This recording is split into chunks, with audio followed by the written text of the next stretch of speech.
Muchísimas gracias por su intervención, señor Pava. Iniciamos la última conferencia de la jornada titulada Avances del Plan Maestro Intermodal. Corredores logísticos a cargo de Juan Felipe Sanabria, asesor del Grupo de Logística del Ministerio de Transporte. Señor Sanabria, bienvenido al escenario. El tiempo a su disposición lo encuentro en las pantallas. Perfecto, 2 minutos 48. Vale. Bueno, muy buenos días a todos y todas. Mi nombre es Juan Felipe Sanabria, soy el asesor de la ministra, la doctora Mafe Rojas, y tengo las funciones de la coordinación del Grupo de Logística del Ministerio de Transporte. Muy importante para nosotros, este es el orden del día, voy a tratar de hacerlo lo más didáctico, pero también lo más amable para que podamos tener una integración con las demás conversaciones y los demás paneles que han hecho los compañeros. Un saludo a Lógica, un saludo al vice que estaba, al doc que nos estaba acompañando, y nosotros tenemos 4 puntos muy importantes o 5 puntos muy importantes. Un tema del tema normativo. Segundo, creo que varios de ustedes, si no todos, han visto un cambio operativo que se ha hecho en Buenaventura con la finalidad de tener una mejor operatividad, no solo enfocado en las operaciones, sino también el factor social. Tercero, un tema importante que viene dentro de poco, y es la reglamentación de los patios de contenedores y zonas de enturnamiento para facilitar este eslabón de la cadena. Cuarto, cómo estamos nosotros hoy en día para integrar en la intermodalidad y en la multimodalidad el tema férreo, obviamente vinculado a los puertos. Y por último, un tema que viene implementándose desde el 1 de diciembre del 2025, que es tiempos logísticos. En cuanto a la nueva resolución, son 5 hitos grandes que obviamente se ven abarcados o se ven acompañados de varios subhitos que van a ayudar o que tratamos de involucrar para que haya una operación mucho más integral y eficiente. Lo primero es el registro obligatorio de contratación directa como documento de transporte. Hoy en día en el RNDC ya tenemos los registros de viaje urbano, tenemos los registros de viaje intermunicipal, y teníamos una línea que teníamos que reglamentar, y es el 2044, el decreto 2044 de 1988, que nos da 7 familias donde se podía o se puede generar la integración o la contratación de parte del generador de carga directamente con el transportador. Al vincular ya este registro de las operaciones, aproximadamente el 95% de la carga va a estar registrada o va a estar registrando las operaciones en el RNDC. Solamente nos queda una parte, que es el transporte privado. Cuando el vehículo es mío, la carga es mía, pues es un transporte privado, no tiene que registrar ninguna información en el RNDC. El segundo, ya tenemos que se tenga que hacer la aceptación del cumplido del manifiesto por parte del titular, y esto es muy importante porque estamos vinculando al titular de la operación a aceptar o rechazar las condiciones finales de la operación. Manifiesto de carga, cumplido. Dentro del manifiesto de carga o desde el manifiesto de carga hasta el cumplido pueden haber cambios operacionales, cambios de ruta, cambio de condiciones de carga y descargue, ciertos puntos que pueden generar que al final haya una nueva operación o haya habido cambios en la operación, y con esto pues obviamente que el titular esté enterado del tema. Tercero, registro de viaje municipal. Como les estaba diciendo, ya el viaje intermunicipal y el viaje urbano van a tener que tener documento formal de transporte, que es el manifiesto de carga intermunicipal y el manifiesto de carga urbano. También vamos a unificar un solo modelo de manifiesto, y ese modelo de manifiesto va a ser de manera digital. ¿Por qué? Porque nos hemos encontrado que en varias de las operaciones de transporte se monta un manifiesto de carga al RNDC, pero le entregan otro manifiesto de carga al transportador.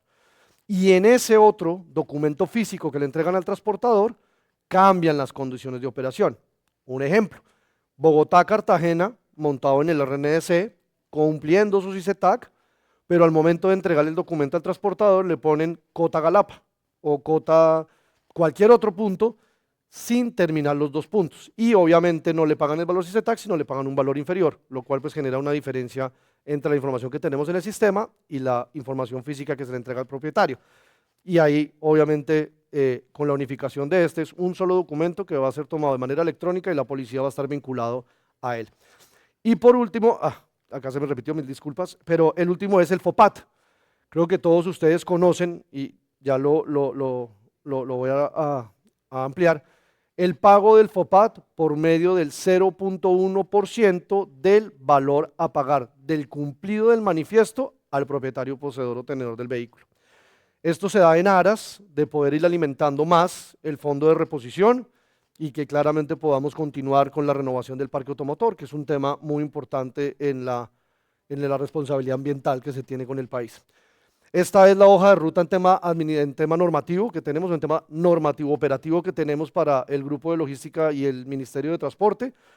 Lo primero, pues estamos mejorando y ahorita con el tema de tiempos logísticos van a ver ustedes que ya tenemos unas cifras muy importantes en el reporte de tiempos logísticos, pero pues todavía tenemos unos detallitos que nos toca mejorar y eso es lo que tenemos nosotros en este corto tiempo para poderlo afinar. También, ¿cómo podemos que los manifiestos de registro manual, porque ustedes saben que la resolución que salió nos deja unos manifiestos que pueden seguir registrando los tiempos manuales?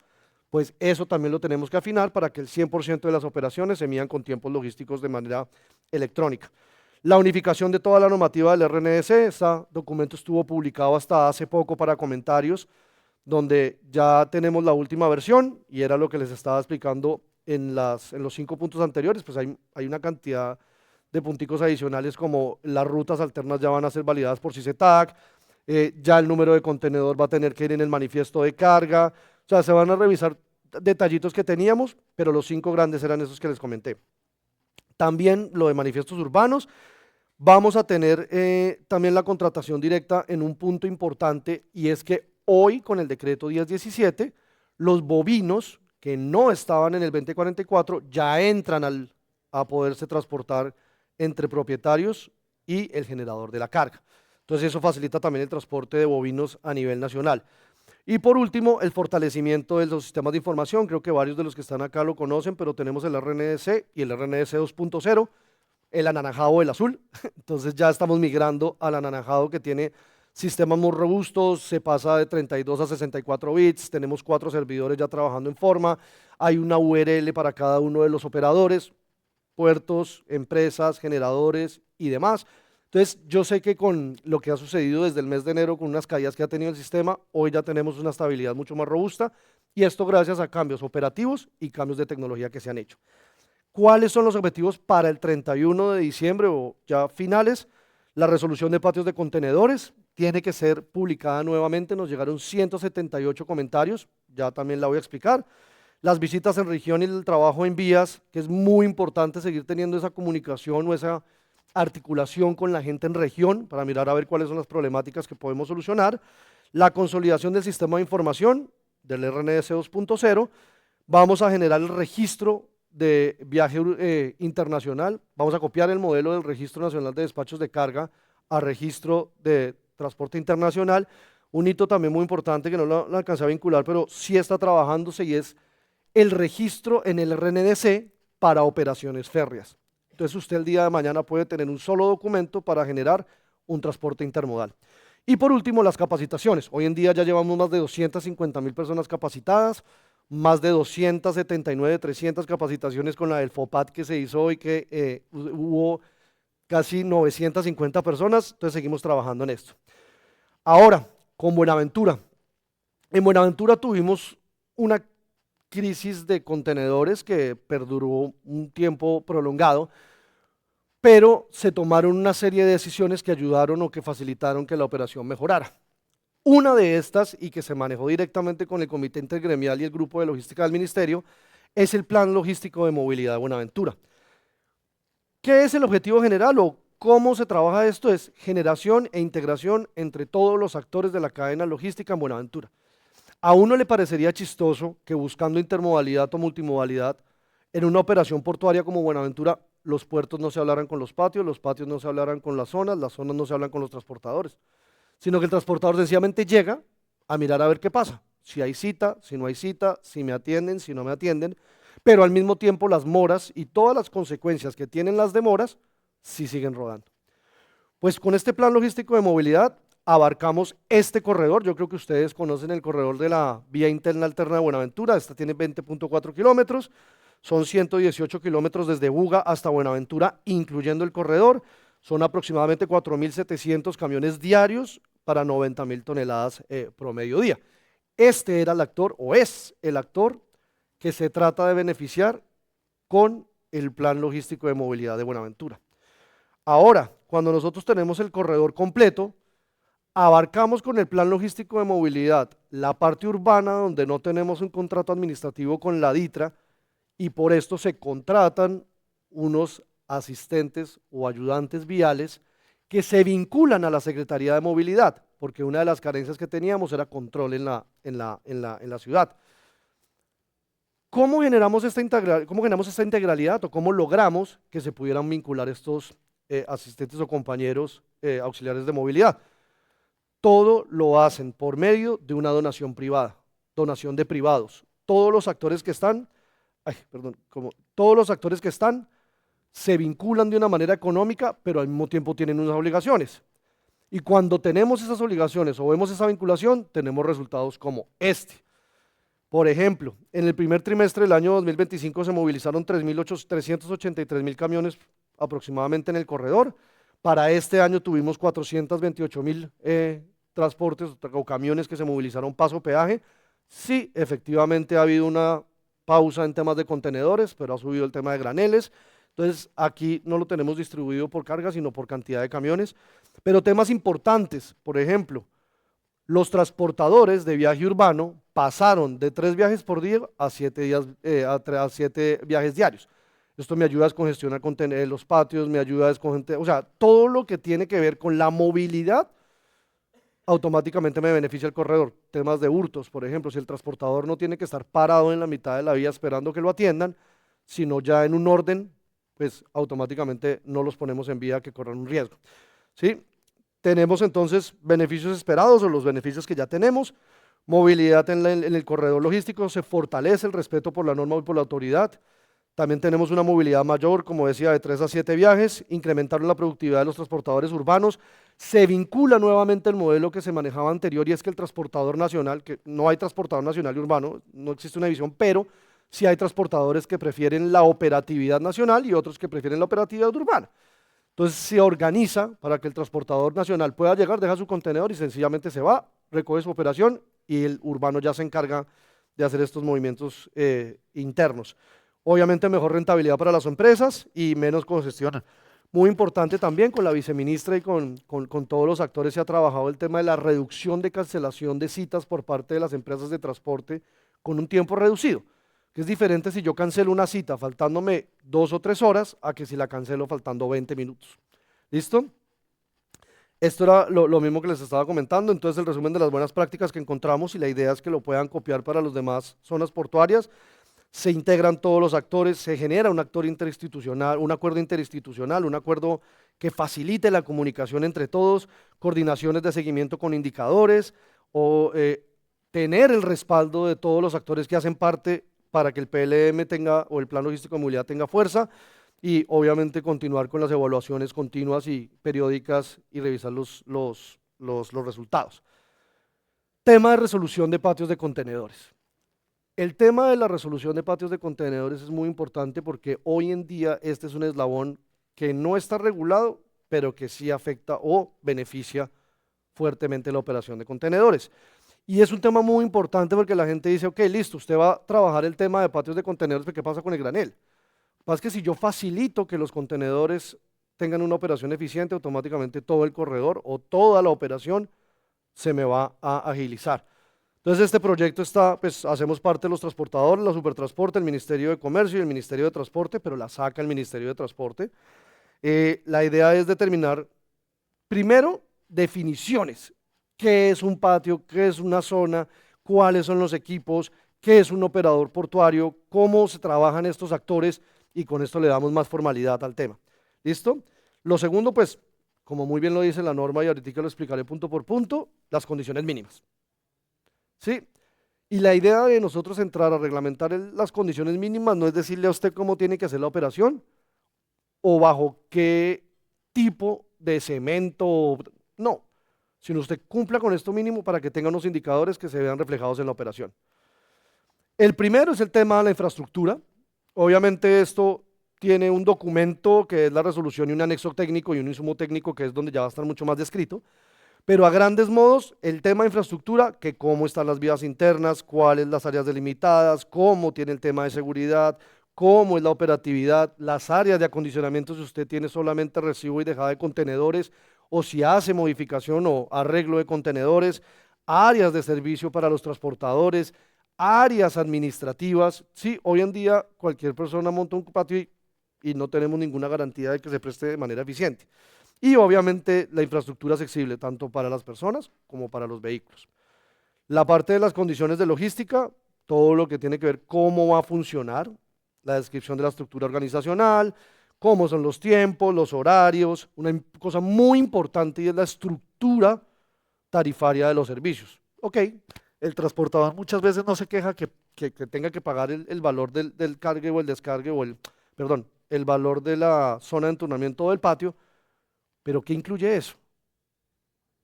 ¿Cómo evalúo yo que el pago se está viendo reflejado la calidad del servicio? ¿Listo? Y un sistema integrado entre todos los actores para la gestión de citas. Yo no puedo seguir teniendo citas en un lugar donde llego yo a 3 o 4 días de disponibilidad. ¿Listo? Entonces los patios, los puertos y los transportadores, obviamente el transportador como usuario, van a estar vinculados a este sistema. Pero no vamos a dejar de lado que porque esta sea una reglamentación de patios, los agentes aduaneros, las empresas de transporte, todos esos actores van a entrar en cintura con este sistema de información. 3, tema de tecnología. Obviamente la gestión de citas se hace por medio de tecnología, pero me afecta la parte operativa. El reporte de información a las autoridades competentes, unificar la información. Que si yo tengo que reportar cierta información a la ANI, al INVIAS, a la SUPER, al ministerio, pues se haga de manera unificada y esto obviamente va a facilitar la operación para todos. Y la digitalización de documentos, que el 100% de los documentos sea manejado de manera digital. Por último, las condiciones de seguridad industrial y física, que esto es obviamente que tenga su cerramiento, que los protocolos tengan de ingreso y salida tengan buenos protocolos, que la señalización y la iluminación funcionen, porque uno de los hitos que hay en la parte de la operación es que los puertos que hoy en día trabajan 24 horas, pues todos los servicios conexos también deberían trabajar o deben trabajar 24 horas. Recordemos que ya han salido unos actos administrativos o unas líneas por parte de la superintendencia, esas se aplicaron de manera inmediata, pero la idea es que con esta resolución de patios ya podamos formalizarlo. Y otro tema también muy importante es que esta resolución es de alcance nacional, no es solamente para Buenaventura, sino para todo el territorio colombiano. Ahora, ¿cómo vamos con el tema de las operaciones férreas? Si pensamos en multimodalidad y queremos trabajar, ¿cómo vamos con las operaciones férreas? Y obviamente esto alineado al tema de los puertos.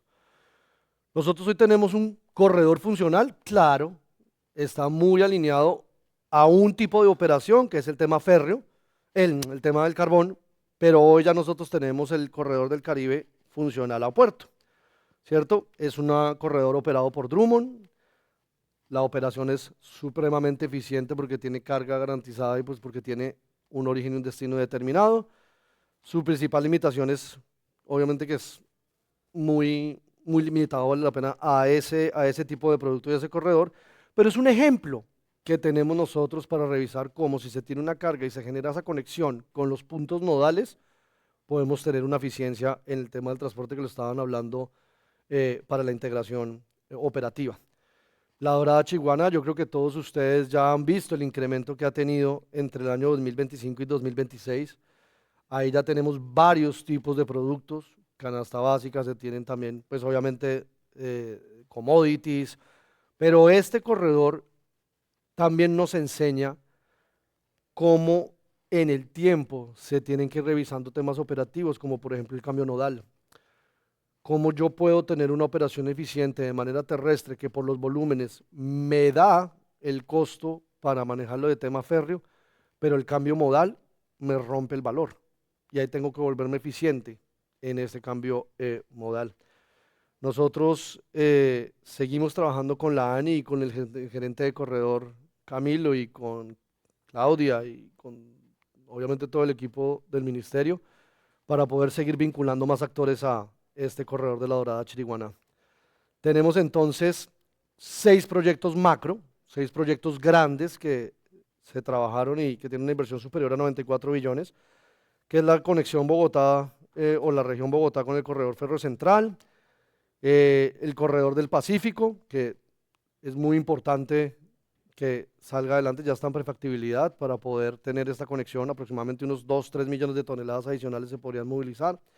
El corredor interoceánico del Pacífico, Jumbo Caimalito, Villavicencio Puerto Gaitán, corredor Bogotá-Belencito. El corredor Bogotá-Belencito opera y hay que exponenciarlo y claramente mejorar las condiciones de operación, pero ya. Y el corredor interoceánico Ferro Central. Tema de tiempos logísticos. Cuando nosotros tenemos una operación logística y en esa operación logística en muchos casos la estandarización de los valores nos da que alguno de los actores no confíe en lo que se está haciendo en la operación, pues nosotros vemos y decimos, listo, la mejor forma de generar confianza para todos los actores es que todo esto se haga de manera electrónica o que se haga por medio de tecnología. Recuerden que ustedes tienen el manifiesto de carga, el cumplido del manifiesto, donde dentro del manifiesto y el cumplido tienen un tema que se llaman los tiempos de carga y descarga. Pero resulta que antes de esta resolución nosotros nos encontramos que el 95% de las operaciones estaban estandarizadas a 1 hora o menos. A 1 hora o menos. Antes existía tiempo de cargue, espera para el cargue, tiempo de descargue y espera del descargue. 1 hora. Y uno iba con los gerentes y los facilitadores a ciertos sitios donde los tiempos de espera para el cargue, claro, porque nadie le dice que usted puede tener un sistema de descargue súper eficiente donde se demore media hora, sí, perfecto. Pero nos encontrábamos que había mucha operación, especialmente en los puertos donde los tiempos de espera eran mayor. Pues dijimos, venga, quitemos este problema y generémoslo por sistemas de monitoreo de flota. Mito importante, el sistema de monitoreo de flota no es solamente el GPS. No es solamente el GPS. Hoy hay una aplicación o hay uno de los actores que nos está reportando los tiempos logísticos que por medio de una app en el celular con un código QR que se está renovando cada tiempo, el transportador llega y marca pip, entré, pip, salí y automáticamente eso se sube al sistema. Claro, porque podemos ver que las geocercas o el tema de GPS por geocercas, vuelvo y repito, puede ser muy eficiente, pero a veces los tamaños, las dificultades tecnológicas operativas que se presentan generan dificultades. Pero ya también estamos atentos a solucionarlos y creo que hoy en día tenemos un reporte bien importante de estos tiempos. Pero veamos números. ¿En qué vamos hoy? Este es el resumen que les acabo de hacer. Llegada al cargue, entrada al cargue y salida al descargue. Llegada al descargue, entrada al descargue y salida al descargue. Hay un tema muy importante y es que recuerden que antes del 1 de diciembre todas las operaciones largas, cortas, que tuvieran CICETAC, tenían unos tiempos promedio de 8 horas, unos tiempos de 8 horas para largas y 4 horas para cortas. Era claro que en la resolución el 34405 del 2021, donde se toman esas 4 u 8 horas para largos y cortos trayectos, dice artículo 4.1.1, literal E, lo establecido en el presente literal se aplicará solo hasta tanto el Ministerio de Transporte implemente los sistemas de monitoreo de flota. O sea que el 1 de diciembre, cuando entró a regir el tema de monitoreo de flota, se acaban las 4 u 8 horas. Y entramos a tener el costeo o la información de las horas reales de operación. ¿Listo? Marzo 2025 contra marzo de 2026, de 1.108.000 manifiestos a 1.200.000 manifiestos. Tenemos un incremento de 9.7 de manifiestos elaborados. De ese 1.215.000, el 73% de los manifiestos o de los tiempos logísticos ya fueron reportados por empresas de monitoreo de flota. Y acá tenemos los números interesantes. Nosotros tenemos que en el mes de marzo de 2026, 2.275 empresas nos reportaron manifiestos de carga. De esas 2.275, 1.851 nos entregaron los tiempos por sistemas de monitoreo. Claro, los valores nunca van a ser completos porque resulta que todavía tenemos manifiestos que no, o tipos de operación, o manifiestos por tipo de operación que todavía no tienen que reportar los tiempos logísticos por sistema de monitoreo de flota. De este 1.215.000, tenemos que 885, que es el 73%, lo reportan empresas de monitoreo de flota.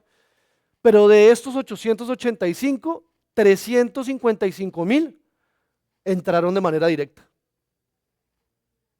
O sea, no tienen ninguna novedad, no tienen ningún problema, los manifiestos y los tiempos logísticos están acorde entre la empresa y el propietario, bueno, o el operador. Pero tenemos que 400.000 tienen algún reporte de novedad de monitoreo de flota. ¿Tienen alguna novedad? Que el tiempo no era, que la entrada se me cruzó, algún problema o alguna novedad. Y 129.000 que deberían reportar por sistema de monitoreo, no me lo están reportando por monitoreo, se lo está haciendo de manera manual. Claro, porque como es un sistema nuevo, yo tengo que dejar la ventana abierta de que todavía la gente actúe o pueda generar la modificación para que no se pare el transporte. Estamos esperando que para el 1 de diciembre hagamos el primer control de que el 100% de las operaciones se hagan de manera electrónica, sin novedad manual. Por el lado derecho, o por el lado izquierdo mío, derecho de ustedes, tienen que 236 empresas de monitoreo de flota que están inscritas hoy en día, 152 nos reportaron los tiempos, o sea, 152 nos hicieron ese 885.000. Del total fueron 648.000 registros de monitoreo de flota hechos por empresas de monitoreo, porque también recuerden que las empresas de transporte, si se validan como empresas de monitoreo, lo pueden hacer. 502.000 tienen algún tipo de reporte directo por empresa de monitoreo. Se anularon 51.000 y 146.000 hicieron reportes con alguna novedad. Por último, las placas. De las 126.000 que nos reportaron manifiestos, 98.000 consultaron o trabajaron con el registro de monitoreo y 63.000 hicieron viajes con empresas de monitoreo de flota. O sea, pueden haber que hayan hecho 1, 2, 3. Y esto lo que nos asegura es que tanto los puntos de control como las placas que operan, ya estamos llegando a un punto de inflexión o un punto medio donde podríamos tener casi que el 100% de las placas y garantizar que el 100% de los vehículos que hacen algún tipo de operación en el RNS ya tienen sistema de monitoreo de flota, sea el que sea. Ay, perdón. Este es el listing. Listo.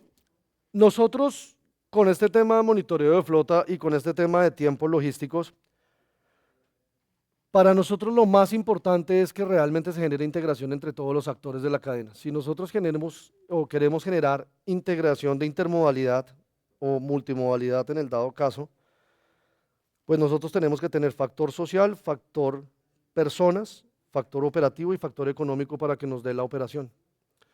Nosotros hemos estado trabajando de manera articulada con varios actores para poder entregar el 100% de la información para que la analicen, para que los actos administrativos que nosotros expedimos sean acordes a la realidad del sector. Para nosotros también es muy importante que conozcan que tenemos gerentes de corredor y facilitadores portuarios en todas las zonas logísticas del país. Y pues realmente para mí es un privilegio haber podido hacer esta conferencia con ustedes hoy. Mil gracias a la Andy por este espacio. Gracias.